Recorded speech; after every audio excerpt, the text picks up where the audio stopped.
네, 앵커의 산책입니다. 밸류업 지수가 어제 발표가 됐죠. 마감하고 나서 발표가 된 이후에 사실 증권사들에서도 리포트가 굉장히 많이 나왔습니다. 시장 오늘 장중에 금융주들은 급락을 했고 한진칼 같은 종목들은 좀 급등하는 양상이 나타났는데요. 일단 밸류업 지수와 관련해서 은행주와 관련된 이야기가 가장 많았습니다. 증권사들에서는 어떻게 보고 있었는지 함께 살펴보는 시간 마련을 했습니다. 일단 밸류업 지수가 어떻게 구성이 되어 있나부터 살펴보도록 하죠. 일단 100종목인데요. 사실 이 100종목이 시장 전반을 반영하도록 산업군별로 종목 수가 어느 정도 좀 맞춰져 있습니다. 보시면 정보기술이 24종목, 산업재 20종목, 헬스케어 12개, 자유소비재 11개, 뭐 소재가 9개, 필수소비재 8개 이렇게 좀 비슷비슷하게 그래도 많이 맞추어져 있는 상황인데요. 시장 전반을 반영하기 위해서 밸류 기준 내에서 산업군 내 상대평가가 시행되면서 저평가 업종, 고평가 업종 이것의 차이가 없이 지수가 만들어졌다라는 평가를 받고 있는 상황입니다. 그렇기 때문에 많은 증권사들에서도 이야기가 나오는 거고요. 일단 이 종목들을 어떻게 선정했는지 그 기준도 함께 살펴보도록 하겠습니다. 기준으로는 첫 번째로는 시가총액 400이 이내에 들어가야 하고요. 2년 연속 적자가 아니고 2년 연속으로 합산했을 때 손익도 적자가 아니어야 합니다. 주주환원책이 나왔는지 또 시장에서의 PBR이 산업군 내에서 평균 50% 안에 들어야 하고 또 자본 효율성이라고 해서 ROE 기준도 잘 살펴봐야 하는 기준으로 작용을 했습니다. 하지만 지금 이 네 가지 같은 경우는 어떤 점수제가 아니었고 종목을 고르는 허들 정도였다라고 보시면 될 것 같고요. 결국에 최종 선정 방식은 ROE였다라는 평가를 받고 있습니다. 사실 이 기업의 안정성 기준이 흑자를 내는 것 수준에 그치고 주주 환원도 뭐 2년간 배당이나 소각을 조금이라도 시행을 하면 됐다. 그러니까 얼만큼 했는지 그 기준이 잡혀 있지 않기 때문에 결국에는 뭐 ROE로 이 종목들을 선정하게 됐다라는 평가를 받고 있습니다. 그렇다면 그 안에서 금융주들은 어떤 것들이 있는지 쭉 제가 정리를 해봤습니다. 신한지주, 우리금융지주, 메리츠금융지주, 한국금융지주, 삼성화재, DB손해보험, 현대해상, 미래에셋증권, 키움증권, 다우데이터 이 10종목들이고요.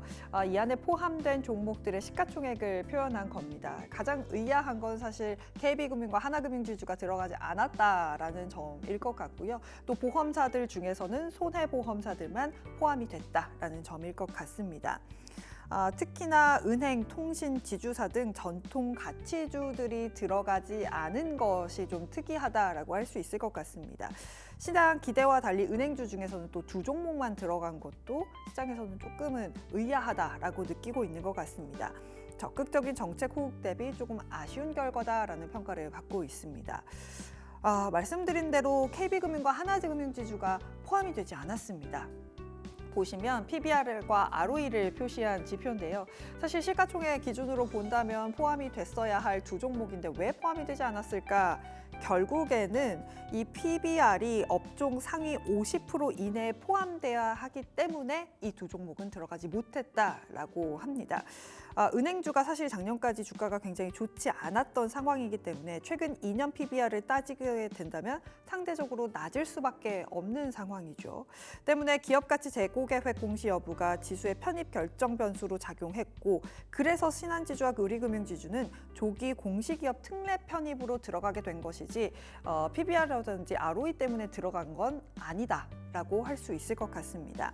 사실 ROE를 보자면 높은 자본 비율 요구를 감안하자면 금융업종, 특히나 은행업종이 상대적으로 낮을 수밖에 없는 상황이라서 은행주가 많이 포함되기는 어려웠던 기준이었다라고 생각해 주시면 될 것 같습니다. 일단 정기 변경을 좀 노려야겠다라는 이야기도 나오고 있는데요. 일단 밸류업 지수는 매년 6월 한 번 정기 변경을 할 예정이라고 합니다. 정기 변경 첫 번째에서는 밸류업 표창 기업에 대해서 특례 편입을 할 거다라고 하고요. 두 번째로는 이 밸류업 공시를 이행한 기업에게는 심사 기준을 완화하는 등 인센티브를 제공하겠다라고 밝히기도 했습니다. 두 번째 정기 변경부터는 공시 이행 기업을 중심으로 지수를 구성하겠다라고도 한국거래소에서 밝히게 됐는데요. 이때 어떤 종목이 다시금 들어가게 되느냐도 꼭 살펴봐야 한다라는 기사도 있었습니다. 그렇다면 밸류업 지수의 향후 전망을 살펴보시면 사실 이 지수가 시장에서의 영향력을 얼마나 가져가게 될지 또 미편입 종목들이 편입 요건을 충족해서 들어갈 수 있는 기준이 될지가 아마 밸류업 지수의 향후 전망을 가릴 것이다라는 분석도 있었습니다. 그렇다면 증권사분들에서는 어떤 분석을 내놨을지 함께 살펴보도록 하겠습니다. 일단 신한에서는 은행주에 대해서만큼은 밸류업 지수의 편입이 됐다 안 됐다 여부보다는 전략적인 방향성에 주목을 해야 한다라고 했고요. 한화에서도 결국에는 비슷한 의견이었습니다. 밸류업 지수에 포함됐다 아니다가 아니라 주주가치 재고 진행 여부가 은행주의 주가를 가릴 것이다 라면서 계속해서 뭐 내용이 바뀐 것은 없다. 그렇기 때문에 포함이 되지 않았습니다만 최선호주, 하나금융지주, 차선호주, KB금융 유지한다라고 밝히기도 했습니다. 밸류업 지수가 발표가 되고 나서 사실 여러 가지 이야기가 많았습니다. 과연 은행주가 계속해서 어떤 흐름을 가져갈지 좀 지켜보시는 것도 필요해 보입니다. 지금까지 앵커의 선책이었습니다.